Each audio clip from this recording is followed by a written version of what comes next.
நீங்கள் நேர்மையானவர் அப்படின்னு சொல்லி நீங்கள் சொல்லிக்கிறீங்க.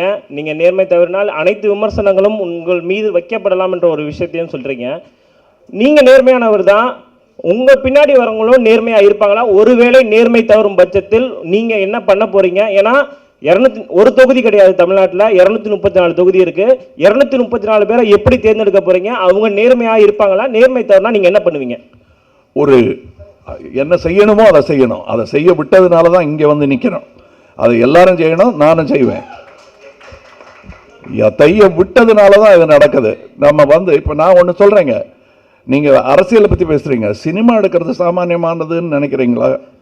அரசியல் அளவு கஷ்டம் இல்லைன்னு நீங்கள் சொல்லலாம். பட் அதில் கடைநிலை ஊழியர் செய்கிற தவறு என் சினிமாவை கெடுத்து விடும். அவரை வேலையை விட்டு நீக்கணும், இல்லை அந்த தவறு நிகழாமல் அதற்கான முன்னேற்பாடுகளை மீண்டும் மீண்டும் மீண்டும் செய்து கொண்டே இருக்க வேண்டும். ஒரு நல்ல படம் எடுக்கிறதுக்கே இவ்வளோ கஷ்டம் போது அதில் பயிற்சியும் பெற்றிருக்கிறேன். நான் எடுத்த சினிமாக்கள் உலக தரத்தில் இருக்க வேண்டும் என்ற முயற்சியில் பல நேரங்களில் நான் நெருங்கி இருக்கிறேன். அந்த தரத்தை இன்னும் அடைந்து விட்டேன் என்று சொல்ல முடியாது, ஆனால் அதை நோக்கி நெருங்க முடிந்திருக்கிறது. உங்களில் சிலர் ஆம் அதை நெருங்கிக் கொண்டிருக்கிறீர்கள் என்று எனக்கு பாராட்டும் சொல்லி இருக்கிறார்கள்.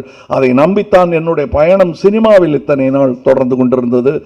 அதில் அந்த மாதிரி தவறுகள் செய்பவர்கள், ஊழல்கள் செய்பவர்களை நான் என்ன செய்தேனோ அதை விட கடுமையான ஒரு இதை செய்ய வேண்டியிருக்கும்.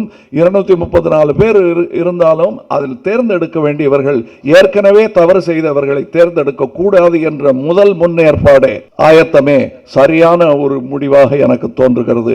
அதனால் பழைய பேக்கேஜோட வர்றவங்களை இங்கே எடுத்துக்கிறது எங்களுக்கே அபாயம் என்பதை புரிந்து கொண்டு செயல்படுவதே எங்கள் முதல் கெட்டிக்காரத்தனமாக நான் நினைக்கிறேன்.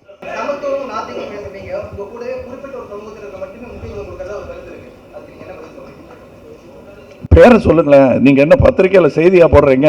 இந்த சமூகத்தினரும் அந்த சமூகத்தினரும் கலகத்தில் ஈடுபட்டார்கள். ஒருத்தர் பேர் அப்துல் காதர், இன்னொருத்தர் பேர் சுப்பிரமணியன் சொன்னாலே முடிஞ்சு போச்சு. இதுல என்னத்துக்கு நீங்க வந்து அதை சுத்தி வளர்த்துக்கிட்டு இருக்கீங்க? நான் என்ன சொல்றேன்னா, தேங்க்யூ. நிஜமாவே இது வந்து நம்ம அந்த அந்த மாதிரி ஹிப்போக்ரஸியில தாங்க குழம்பிக்கிட்டே இருக்கு. நான் உங்களை சொல்லல, அது உங்களுடைய முதலாளிகள் செய்கிற முடிவு இல்லைங்களா? நான் சொல்றேன், தனிப்பட்ட எந்த சமுதாயம் சொல்றீங்க சொல்லுங்க. நான் ஒரு தனிப்பட்ட சமுதாயம்ங்கிறீங்களே, எந்த சமுதாயத்தோட பேரு?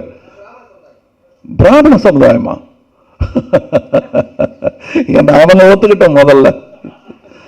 இப்ப யாராவது டக்குன்னு என்ன எனக்கு தெரியாம சட்டை கிழிச்சு பார்த்துட்டாங்கனாலே முன்ன புலப்பட்டு போயிடும். பிராமண சமுதாயத்தெல்லாம் நான் தேடி போனதே கிடையாது. பாலச்சந்தர் என்னை அறிமுகப்படுத்தினார் என்பது தவிர எனக்கு வேறு பல நண்பர்களும் என்னுடைய உறவாகவே மாறிவிட்ட பலரும் அந்த சமூகம் இந்த சமூகம் என்று இல்லை. எல்லா சமூகத்திலையும் எனக்கு நண்பர்களும் சகோதரர்களும் இருக்கிறார்கள். இன்னும் அது பெருகிக் கொண்டே இருக்க வேண்டும் என்பதுதான் ஆசை. இன்னும் சொல்ல போனா என்னை வந்து இந்து விரோதி என்றுதான் சித்தரிக்கிறார்கள். அப்படி இருக்கும்போது நீங்க மொத்த மதத்திலிருந்து என்னை விரோதி என்று சித்தரிக்கக்கூடிய ஆட்கள் இருக்கிறார்கள். அதுவல்ல நான். அதே நேரத்தில் நான் பிறந்தது அந்த குலத்தில் தான், அதை மறுக்கவே முடியாது. பொய் சொல்லிட்டு நான் ஒளிச்சு வைக்க முடியாது. என்னுடைய பாட்டியும் அப்பாவும் அண்ணனும் அந்த குலத்தில் இருப்பவர்கள் தான். பலரும் அதே மதத்தில் அதே ஜாதியில் இன்னும் வாழ்ந்து கொண்டிருக்கிறார்கள். அதிலிருந்து விலகி வந்தவன் நான். அதுல வந்து எனக்கு பெருமையும் இல்லை சிறுமையும் இல்லை. என்னுடைய தேடல் அங்க வந்திருக்கேன். இதை என்னை இப்படியே ஏற்றுக்கொள்ளுங்கள். அதை பிராமணர்களும் ஏற்றுக்கொள்ள வேண்டும், அல்லாதவர்களும் ஏற்றுக்கொள்ள வேண்டும். இன்னொரு முக்கியமான விஷயம், என்னை நாத்திகன் என்று குறிப்பிடுவதை நான் மறுக்கிறேன். ஏனால் ஆத்திகர்கள் தந்த பெயர் நாத்திகன் என்பது ஆஸ்தி நாஸ்தி என்ற பொருளில். அவர்கள் எனக்கு நாமகரணம் சூட்டுவதை நான் விரும்பவில்லை. நான் பகுத்தறிய விரும்புகிறேன். அதைத்தான் நான் அந்த பத்திரிகையிலும் எழுதியிருந்தேன். சார், இந்துத்துவத்திற்கு எதிராக உங்களது கருத்துக்களும் பார்வையும் இருப்பதாக தமிழ்நாடு மட்டுமல்லாமல் பல்வேறு மாநிலங்களில் உங்கள் மேல வழக்கு பதிவு செஞ்சிருக்காங்க. அதை நீங்க எவ்வாறு எதிர்கொள்வீங்க? உண்மையை சொன்னதற்கு எப்படி எதிர்கொள்ள வேண்டுமோ, அதற்கு தண்டனை கொடுத்தால் எப்படி எதிர்கொள்ள வேண்டுமோ அப்படித்தான் எதிர்கொள்வேன். ஒன்று யோசித்து பார்க்க வேண்டும். இந்த அரங்கத்தில் எத்தனை இந்துக்கள் இருக்கிறார்கள் என்பதை பற்றி கவலை இல்லை. அதை விட இல்லை, இந்த நாட்டில் இந்த தேசத்தில் எத்தனை இந்துக்கள் இருக்கிறார்கள் என்பதை விட பெரிய கவலை எனக்கு என் குடும்பத்தில் எத்தனை இந்துக்கள் இருக்கிறார்கள் என்று முதலில் நான் கவனிக்க வேண்டும். அவர்கள் மனம் புண்படாமல் இருப்பதிலிருந்து நான் துவங்க வேண்டும். காரணம், வெளியே என்னை மிரட்டுபவர்களிடம் கையில் இருக்கும் ஆயுதங்களை விட இன்னும் பலமான ஒரு ஆயுதம் அவர்கள் கையில் இருக்கின்றது. அந்த அன்பு என்ற ஆயுதத்தை அவர்கள் எனக்கு தர மறுத்து விட்டால் மண்டியிட்டு துவங்கி விடுவேன். ஸோ நான் ஒவ்வொரு வார்த்தையும் சொல்லும் போது இந்துக்களை எப்படியாவது புண்படுத்தணும்னு நான் ஆரம்பிக்க மாட்டேன். ஏன்னா நான் அந்த குடும்பத்திலிருந்து வந்தவன் தான். ஒரு தேடலில் வேறு மாற்று கருத்தை தேடி நான் பயணித்துக் கொண்டிருக்கிறேன். அவர்களையெல்லாம் எப்படியாவது உறுத்த வேண்டும் என்பது அல்ல என்னுடைய நோக்கம். ஆனால் இருக்கும் தவறுகளை எப்படி என் படத்தில் விமர்சனம் எழுதும்போது நான் உங்களை கோச்சிக்கிட்டதே இல்லை. விமர்சனத்துக்கு பதில் நான் சொன்னதே கிடையாது. நல்ல விமர்சனமாக இருக்கும் பட்சத்தில் அதை அடுத்த படத்தில் நிகழாமல் நான் செய்வதைத்தான் என்னுடைய ஒரு கடமையாக நினைத்துக் கொண்டு செய்து கொண்டிருக்கிறேன். ஆனால் இது ரொம்ப முக்கியமான விஷயம். எல்லா இந்துக்களும் அதை புரிந்து கொண்டு அந்த விமர்சனத்தை ஆரோக்கியமான முறையில் ஏற்றுக்கொள்ள வேண்டிய ஒரு விஷயம். வன்முறை எந்த மதமானாலும் அதில் அவர்கள் ஈடுபடக்கூடாது என்பது என் தாழ்மையான வேண்டுகோள் இல்லை. செய்யாதீங்கன்ற ஒரு உரத்த குரல், பயத்தில் வரும் அலறல், அது கிறிஸ்துவர்களுக்கும் இஸ்லாமியர்களுக்கும் இந்துக்களுக்கும் பொருந்தும். அதில் புதிதாக அந்த வட்டத்தில் எண்ணிக்கைகள் பெருகி வருவது போல் ஒரு பயம் வருவதால் அதை நான் வெளிப்படுத்தி இருந்தேன். அதில் டெரர்ங்கிற வார்த்தையை நான் எங்கேயுமே யூஸ் பண்ணல. என்னுடைய தீவிர ரசிகன் என்னுடைய டெரரைசிங் ரசிகன் ஆயிடுவானா? அதை ஆங்கிலப்படுத்தி பாருங்க. என்னுடைய தீவிர ரசிகன் கண்டிப்பா என்னை டெரரைஸ் பண்ற ஒரு ஃபேன் கிடையாது.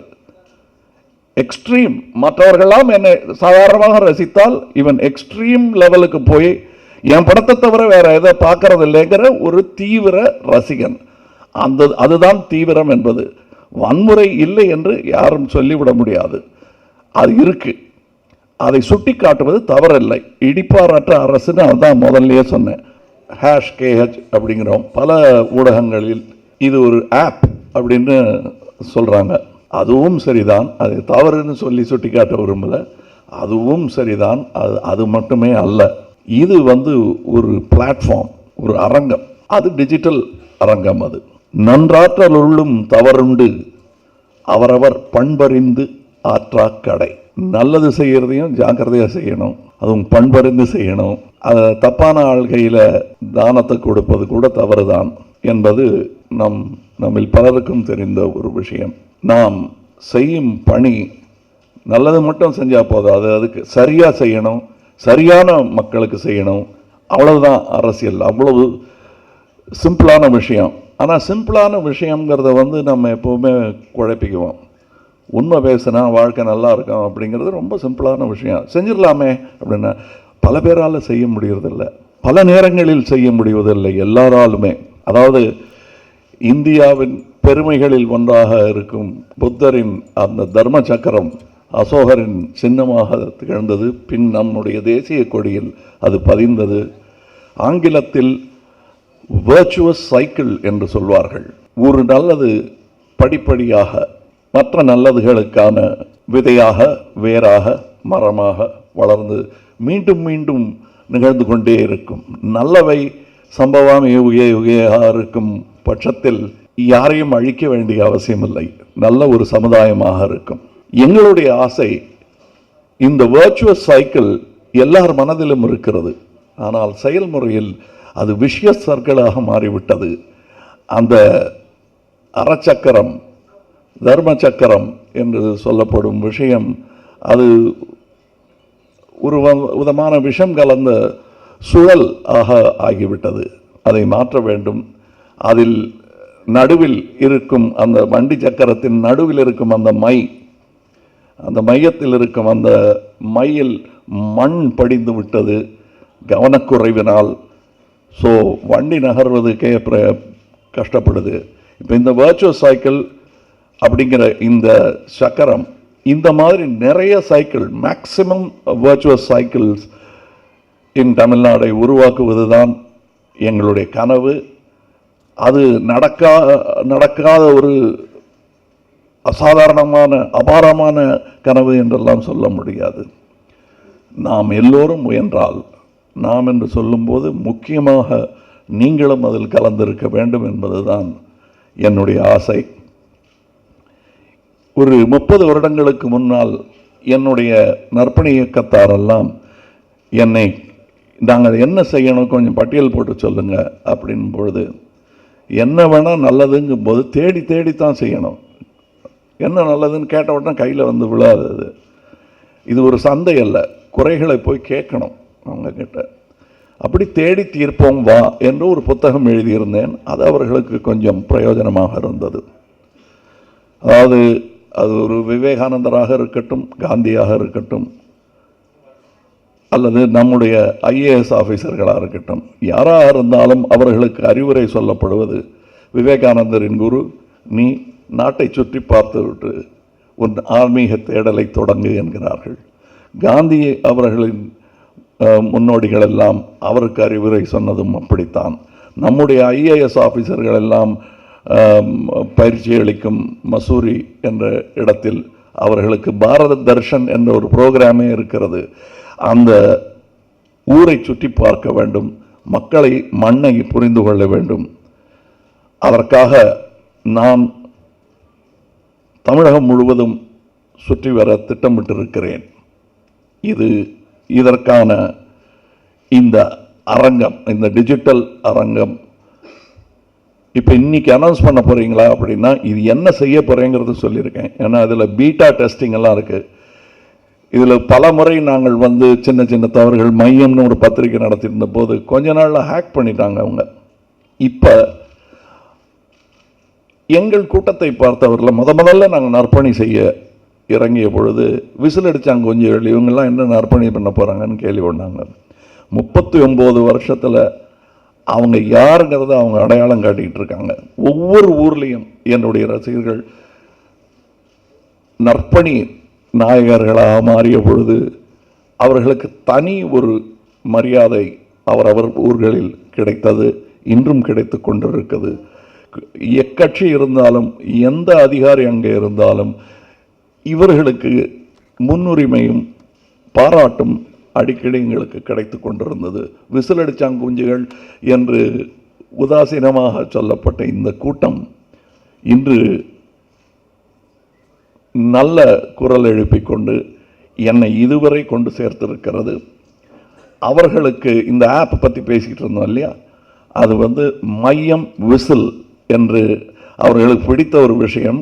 ஆனால் உங்களுக்கெல்லாம் தெரியும், ஆங்கிலத்தில் விசில் என்பதற்கு, விசில் ப்ளோயிங் என்பதற்கு ஒரு பேரர்த்தம் இருக்கிறது. அதாவது பல கட்சிகள் தங்களுடைய குரலுக்கு முரசுக்கு நிகராக, தாரைக்கு நிகராக, சங்குக்கு நிகராக ஒரு குரல், நியாயத்திற்காக குரல் எழுப்பும் கருவியாக தங்கள் ஊடகங்களை சொல்வார்கள். இதுவும் அப்படித்தான். ஆனால் இந்த விசில் என்பதை வந்து தீயவை நடக்கும்போது குரல் கொடுக்கும் ஒரு கருவியாக இது பயன்படும். You can flow the whistle. Whistle அடித்தா என்ன நடக்கும் அப்படின்னு கேட்டால், அவர் பட்டாளம் புறப்படுறதுலேருந்து ரயில் புகைவண்டி புறப்படும் வரை எது வேணால் நடக்கும் விசில் அடித்தா. விசிலை அப்படி சும்மா லைட்டாக எடுத்துக்க முடியாது. இந்த விசிலை யார் அடிக்கலாம்னா யார் வேணாலும் அடிக்கலாம், ஏன்னா அது வந்து சேரும். இப்பொழுது நாங்கள் சொன்ன இந்த ஆப்புங்கிற ஒரு பகுதியில் இது ஒரு அடங்கும். இதுடைய பலம் என்னன்னா, சும்மா அந்த ஆப்பு அது ஃபோன் இருக்கிறவங்க கையில் மட்டும்தான் இருக்கும். இது வந்து சாதாரண ஏழை மக்களுக்கு போய் சேராது என்று நினைப்பவர்களுக்கு அந்த பிளாட்ஃபார்ம்னு அதுதான் சொல்லும் போதே ஆரம்பித்தேன். ஆப்பு அறிமுகப்படுத்துகிறாரு, ஆப் அறிமுகப்படுத்துகிறாருன்னு அதுதான் பிரபலப்படுத்தப்பட்டு வந்தது பத்திரிகைகளிலும் ஊடகங்களிலும். அது ஒரு பகுதி தான். இந்த விசில் என்பது வந்து உங்களுக்கு புதியதல்ல, பத்திரிகையாளர்களுக்கு புதியதல்ல. அக்கிரமம் நடக்கும் பொழுது நீங்கள் குரல் கொடுத்திருக்கிறீர்கள். அதைத்தான் ஆங்கிலத்தில் விசில் ப்ளோயிங் என்று சொல்கிறார்கள். இந்த விசில் ப்ளோயிங் குறைந்து விட்டதாகவும் குறைக்கப்பட்டது விட்டதாகவும், உங்கள் மேலே மட்டுமே தப்பு சொல்கிறேன் நான் சொல்ல, என் மேலே மட்டுமே தப்புன்னு இல்லை, எல்லா பக்கங்களிலும் தவறு இருக்கின்றன. அதை வலுப்படுத்த வேண்டும், நியாயத்திற்கான குரலை வலுப்படுத்த வேண்டும் என்று நான் திண்ணமாக நம்புகிறேன். இந்த விசிலை யார் வேண்டுமானாலும் என்று சொல்லும்போது முக்கியமாக நீங்கள் அடிக்க வேண்டும். அதற்கான உறுதியை, வாக்குறுதியை எனக்கு இன்றே தர வேண்டும். உங்களால் விசில் அடிக்க முடியுமா? Thank you, thank you very much, thank you. இது எழுத்தாகவும் ஊடகத்தில் சொல்லாகவும் செயலாகவும் மாறும் என்ற நம்பிக்கை எனக்கு இருக்கிறது. அதற்கான ஒரு சின்ன கருவி இது யார் வேணுமானாலும் பயன்படுத்தலாம். It is open. நாளைக்கு ஏதாவது ஒரு காரணத்திற்காக எனக்கு ஏதாவது ஒரு பொறுப்பு அரசியல் கொடுத்தால் என்னை பார்த்து கூட அடிக்கலாம் இந்த விசில். நான் ஏதாவது என்னுடைய செயல்பாடுகளில் ஏதாவது பிழை இருந்தால் இந்த விசில் மூலமாக என்னை திருத்தலாம். இடிப்பாரற்ற அரசு நல்ல அரசாக இருக்க வாய்ப்பில்லை. அதற்கான ஒரு அற்புதமான வாய்ப்பு இது. அதை அறிமுகப்படுத்துவதில் நான் பேரானந்தம் கொள்கிறேன், பெருமை கொள்கிறேன். முக்கியமாக உங்களுக்கு சொல்ல வேண்டியது, கட்சியை அறிவிக்கப் போகிறார் இன்று அப்படிங்கிறாங்க. அதை தனியாக அறிவிக்கணுமா? நான் இங்கே இவ்வளோ தூரம் வந்து இவ்வளோ பேச்சு பேசிகிட்டு இருக்கிறேன். நான் வந்து தனியாக அறிவிக்க வேண்டிய அவசியம் இல்லை. அப்போ எப்போத்தான் சொல்லுவீங்கன்ற ஒரு கோபம் வருது. நான் காத்திருப்பதெல்லாம் இந்த முன்னேற்பாடுகள் சில செய்ய வேண்டி இருக்கிறது. அஸ்திவாரம் பலமாக இருக்க வேண்டும் என்று நம்புகிறேன். எனக்காக, என் வெற்றிக்காக என்று நான் இதை செய்யவில்லை. மக்களின் வெற்றிக்காக என்று செய்யும் பொழுது எனக்கு பின்னும் இந்த முயற்சி நடந்து கொண்டே இருக்க வேண்டும் என்று நான் நினைப்பதனால் இதை தொடர்ந்து தடையில்லாமல் செயல்படுத்த அஸ்திவாரம் நன்றாக இருக்க வேண்டும் என்பதனால் அறிஞர்கள் பலருடன் அமர்ந்து ஆய்வு செய்து இதை தயார்படுத்தி கொண்டிருக்கிறோம். எல்லாருக்கும் புரிகிற மாதிரி சொல்லணும்னா, கர்ப்பமாக இருக்கேன்னு சொன்ன உடனே பிள்ளைக்கு பேர் என்னன்னு கேட்காதீங்க. கட்சிக்கு பேர் எப்போ உடனே வச்சுக்கலாம். பட் கர்ப்பமாக இருக்கேன்னு சொன்னதும் பிள்ளைக்கு பேர் சொல்லு உடனே அப்படின்னா அது ஆணா பெண்ணாங்கிறது முடிவு பண்ணணும் ஃபஸ்ட்டு. அதுக்கப்புறம் பேர் வச்சா சௌரியமாக இருக்கும். அந்த குழந்தையும் மற்றவங்க கூப்பிடும்போது அதுக்கு சந்தோஷமாக இருக்கும். அதனால தான் நான் அந்த பேர் அதெல்லாம் சொல்லலை. மற்றபடி அதற்கான ஆயத்தங்கள் செய்ய துவங்கி விட்டேன் என்பதே போதுமானது என்று நினைக்கிறேன். ஒரு செய்தியாக அதற்கு பெயர் வைப்பதும் எப்பொழுது தேர்தல் என்று சொல்வதும் அது இப்பொழுது அவசரம் அல்ல. அதனால் அதை புரிந்து கொள்வீர்கள் என்று நான் நம்புகிறேன். அதனால் தான் நான் சொல்லியிருந்தேன், ஊடக உந்தல்னு சொன்னதும் சில பேர் கோச்சிக்கிட்டாங்க. எப்போங்க நாங்கள் அவங்கள உந்தினோம் அப்படின்னு சொல்கிறாங்க. அதுவல்ல, ஏன்னா செய்தி போட்டுட்டீங்கன்னா அதை நம்புவார்கள் மக்கள். அப்போ சொல்கிறேன்ட்டு சொல்லலையே அப்படின்வாங்க. நான் அந்த மாதிரி வாக்குறுதிகள் ஒன்றும் சொல்லலை. அவர் சினிமா எடுக்கிறதுக்கே ஒரு 6-7 மாதத்துக்கு ப்ரிப்பரேஷன் பண்ணுறேன் நான். இது அதை விட பெரிய வேலை. என் சார்ந்த எனக்கு நஷ்டமான பரவாயில்ல, எனக்கு பிடிச்சது தான் வேணும்னு நான் செஞ்சுக்கிற ஒரு தாந்தவனி செயலாக இது இருக்க இயலாது. அதனாலேயே மிகவும் ஜாக்கிரதையாக இதில் கைதேர்ந்தவர்களிடம் பேசி, நான் இந்த சுற்றி உலா வருவது கூட கற்றுக்கொள்வதற்காகத்தான் என்பதை நான் ஏற்கனவே சொல்லியிருக்கேன். அதை மறுபடியும் வலியுறுத்தி சொல்லிக்கொண்டு, இங்கே இந்த நாளில் இது ஒரு முக்கியமான நாள் என்பது நான் பிறந்ததனால அல்ல, பிறந்ததற்கான காரணத்தை நிரூபிக்கும் தருணம் வந்துவிட்டது. எதற்காக என்ன செய்தேன் என்ற தருணம் வந்துவிட்டது. அதை செய்து கொண்டிருக்கிறேன், செய்ய துவங்கி இருக்கிறேன். உங்கள் உதவியுடன் அது நடக்கும். உங்கள் விமர்சனங்களுடன் அது நடக்க வேண்டும். உங்கள் பாராட்டு கடைசியில் கிடைக்கும் என்று நம்புகிறேன் நான்.